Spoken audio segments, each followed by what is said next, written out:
Hello നമസ്കാരം. Bigg Boss Malayalam season 7 live update നോക്കാം.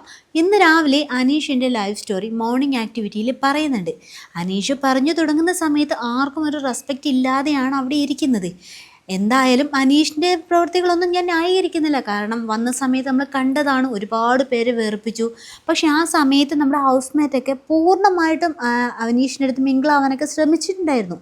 പക്ഷെ അന്നൊന്നും അനീഷ ഒന്നും കൂട്ടാക്കിയിട്ടുണ്ടായിരുന്നില്ല. അതുകൊണ്ടായിരിക്കാം അവരുടെ മനസ്സിൽ അന്ന് വീണ ഒരു മുറിവുണ്ടല്ലോ, അതുകൊണ്ടാണ് അനീഷ് ഇപ്പം സംസാരിക്കുമ്പോഴേ ആരും ഒരു സൗഹൃദപരമായി അത് കാണാത്തത്. അങ്ങനെയൊക്കെ ആണെങ്കിലും വേറെ ആരൊക്കെ ലവ് സ്റ്റോറി വന്ന് ഇരുന്ന് സംസാരിച്ചാലും എല്ലാവരും മിണ്ടാതിരിക്കും, നല്ല അച്ചടക്കമായിരിക്കും. പക്ഷേ ഇവിടെ നമ്മൾ അതൊന്നും നോക്കേണ്ട ആവശ്യം ഉണ്ടായിരുന്നില്ല. ആരും ആയിക്കോട്ടെ, മുന്നിലിരുന്ന് സംസാരിക്കുന്നത് അത് മോർണിംഗ് ആക്ടിവിറ്റിയുടെ സമയമാണ്. ആ സമയത്ത് അത് അയാളുടെ സ്പേസാണ്. അതും മനസ്സിലാക്കിയിട്ടെങ്കിലും ഇരിക്കാമായിരുന്നു.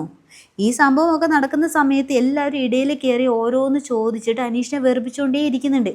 ആ സമയം നമ്മുടെ അഭിലാഷ്, അയാളോട് സത്യം പറയാലോ നല്ല ബഹുമാനം തോന്നിപ്പോയി കേട്ടോ.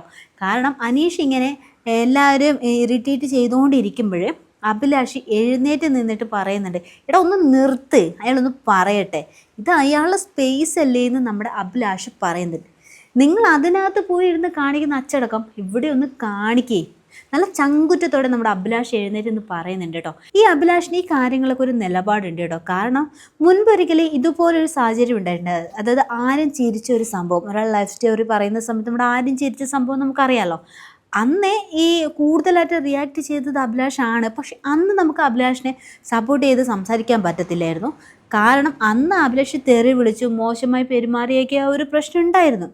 എന്നാൽ ഇന്ന് അഭിലാഷ് വളരെ മാന്യമായിട്ട് സംസാരിച്ചു. അത് നല്ലൊരു ഭാഷയിൽ നല്ല സ്ട്രോങ് ആയിട്ടുള്ളൊരു നിലപാടാണ് അഭിലാഷ് അവിടെ പറഞ്ഞത്. അതും എഴുന്നേറ്റ് നിന്ന് പറഞ്ഞപ്പോൾ സത്യം പറയാമല്ലോ എല്ലാവരും മിണ്ടാതെ നിന്നു. പിന്നെ അനീഷ് പറയുന്നത് എല്ലാവരും കേൾക്കുകയൊക്കെ ചെയ്യുന്ന ഒരു സാഹചര്യമാണ് ഇന്ന് രാവിലെ ഉണ്ടായത്.